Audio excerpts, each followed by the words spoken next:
nous sommes avec notre consultant. Vous le constatez, nous sommes vêtus de bleu et blanc. Nous sommes en deuxième année, on va dire, de l'université d'Avad. Absolument. Absolument. Où justement, nous avons pour professeur le ministre Hachi Patrick. Voilà, donc, c'est pas du bluff. Hein. Ne nous négligez pas, les gars. Alors, bonjour, serviteur de Dieu. Bonjour, Blessing. Bienvenue sur ce plateau. Merci. Alors, tu as choisi un très beau thème. En tout cas, nous, ça me fait plaisir. Hein. Chrétienté, religion ou spiritualité. C'est important qu'on en parle.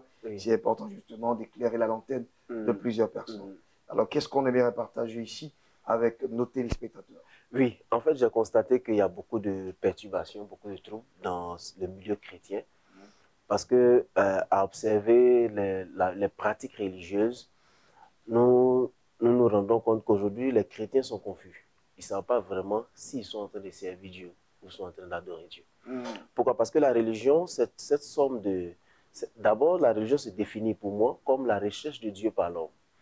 Donc, dans la recherche de Dieu par l'homme, il y a des dogmes, il y a des principes établis qui définissent la satisfaction de l'homme à trouver Dieu. C'est-à-dire, dans certains endroits, on dit qu'il faut t'attacher la tête là, comme ça, c'est ce que Dieu veut. Il ne faut pas porter des chaussures, c'est comme ça que Dieu te veut. Et quand on le dit, c'est parce qu'il y a une personne qui l'a fait et puis qui a fait une expérience. Voilà, absolument. Donc, on se dit que c'est la voie privilégiée pour accéder à Dieu. Absolument. Et finalement, notre religion, enfin, notre chrétienté est dirigée par l'esprit religieux qui veut qu'on soit dans un certain dogme, dans un certain principe qui nous met dans la voie du mérite, dans la recherche de Dieu par le mérite. C'est parce que j'ai fait ça que je suis béni, c'est parce que j'ai fait ceci que je suis béni. Si c'est comme ça, mon papa au village, ou bien mon grand-père au village, est aussi dans l'esprit de mérite dans sa religion. Parce qu'il s'est dit, s'il fait comme ça, tel sacrifice, il sera ceci. Et puis on a vu aussi des gens qui ont pu avoir aussi. Absolument. Ils ont pu avoir. Absolument. Alors, est-ce que notre chrétienté, c'est la spiritualité ou c'est la religion?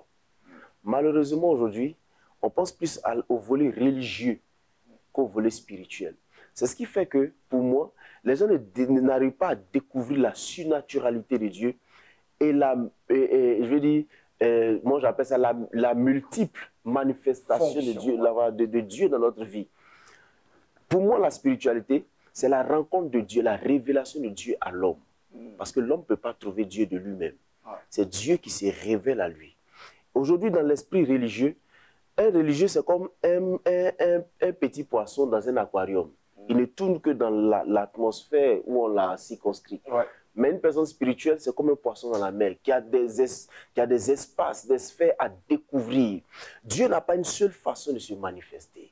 Malheureusement, aujourd'hui, on a pris une petite partie, on s'est dit que c'est comme ça que Dieu se manifeste. Donc, quand on dit les combats même qu'on fait d'église en église, c'est dû à quoi? C'est dû à cet esprit religieux qui veut que, moi je crois que c'est ça là qui est bon pour qu'on puisse rencontrer Dieu. Il y a des gens qui disent que si tu ne fais pas 40 jours de jeûne, c'est que tu ne peux pas rencontrer Dieu. Celui qui dit jeûne pas, non, c'est que toi tu n'es pas spirituel. Attendez, si notre spiritualité est définie par des actions, c'est que nous n'avons plus la grâce de Dieu. Vous l'avez dit justement dans votre propos liminaire que c'est Dieu justement qui se révèle aux gens et je suis parfaitement d'accord avec vous parce que quand Dieu il est venu vers Moïse, il dit à Moïse que j'ai été le Dieu donc d'Abraham, d'Isaac et de Jacob. Il dit mais à eux je me suis présenté en tant que le Dieu tout-puissant, mais à toi je me révèle en tant que le Dieu éternel. Donc ça veut dire Dieu lui-même il vient se présenter sur une autre forme à Moïse, quoique il a été le Dieu tout-puissant pour les autres qu'il a cités au préalable.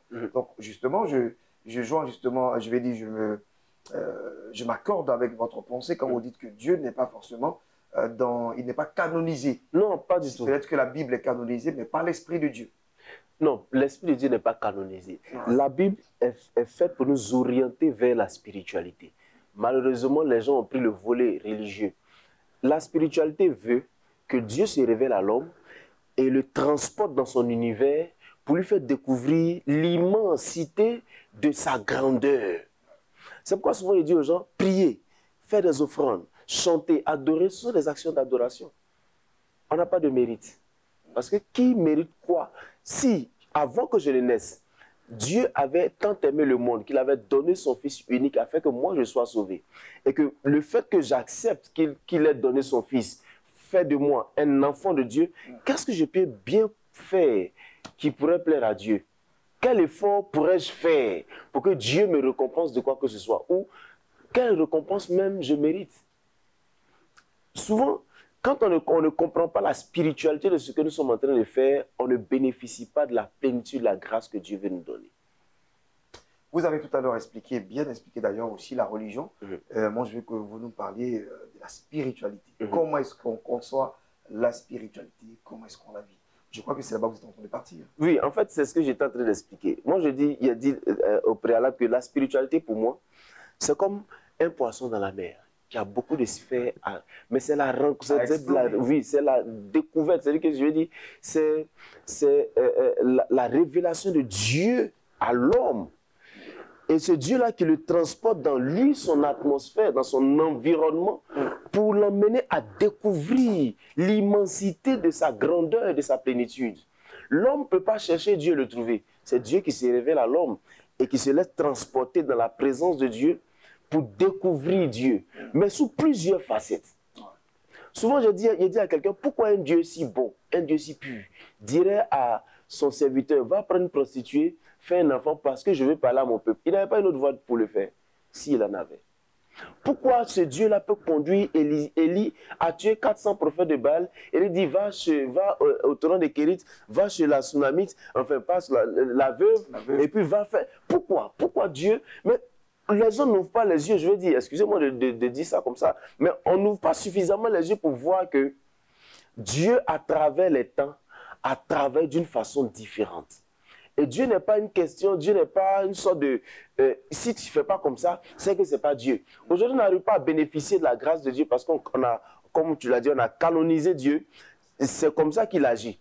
S'il n'agit pas comme ça, c'est que certainement, ce n'est pas Dieu. Ouais. Si quelqu'un est parti quelque part et qu'il est revenu, qu'il a reçu une grâce de Dieu et qu'il est en train de prospérer financièrement, surtout, on dit, oh, lui là, certainement, il a têté la femme les seins d'une femme. On dit une dame là, qui a un seul sein. Là. Voilà, oui. Elle est passée par là. Pourquoi est-ce qu'aujourd'hui, les gens attribuent les choses surnaturelles plus au diable qu'à Dieu? C'est parce qu'on est resté dans le volet religieux de notre chrétienté. C'est ce qui fait que finalement, on a l'impression que quand c'est extraordinaire, c'est que c'est trop diabolique. Quand c'est trop rapide, non, c'est qu'il y a quelque chose, Dieu n'est pas trop dedans. Parce que pour nous, la religion veut, regarde même notre façon, nos rituels de culte. On va à l'église, on dit merci Seigneur, et tu demandes pardon, il veut ton esprit. Un chronogramme, tout voilà, mais ça c'est ritualiste. Ouais. Ça c'est religieux. C'est religieux. Est-ce que Dieu ne peut pas travailler d'une autre façon? Si, Dieu peut le faire. Ouais. Mais pourquoi est-ce qu'on a mis Dieu dans ça? Et ceux qui viennent ne se disent même plus que Dieu peut faire autre chose que ce qu'on leur dit. Il faut qu'on ouvre l'esprit pour qu'on comprenne que la spiritualité veut qu'on découvre notre sphère, notre dimension de Dieu qui n'a rien à voir avec ce qu'on a l'habitude de toucher. On a l'habitude, les règles. Moi, je dis, pour moi, malheureusement, les règles et les dogmes établis dans nos églises dépassent largement les lois de Dieu et les principes établis par Dieu. Parce que si on suit les principes de Dieu, on saura que le Seigneur n'est pas circonscrit dans une sorte de pensée.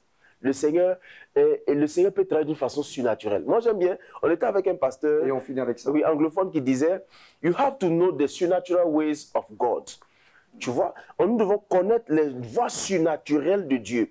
Mais finalement, quand on s'est dit, par exemple, que Dieu, pour me rendre riche, doit me faire passer par tel circuit, quand il va vouloir me montrer the supernatural ways of God, je ne vais pas dire que c'est Dieu parce qu'il a dit non, quand c'est comme ça, c'est que c'est trop diabolique. Oui, c'est diabolique. C'est Satan qui le met en terre.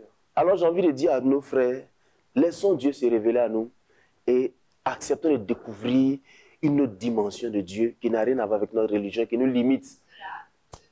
Voilà. En tout cas, merci infiniment. Et révérend pasteur Victor Kwasi,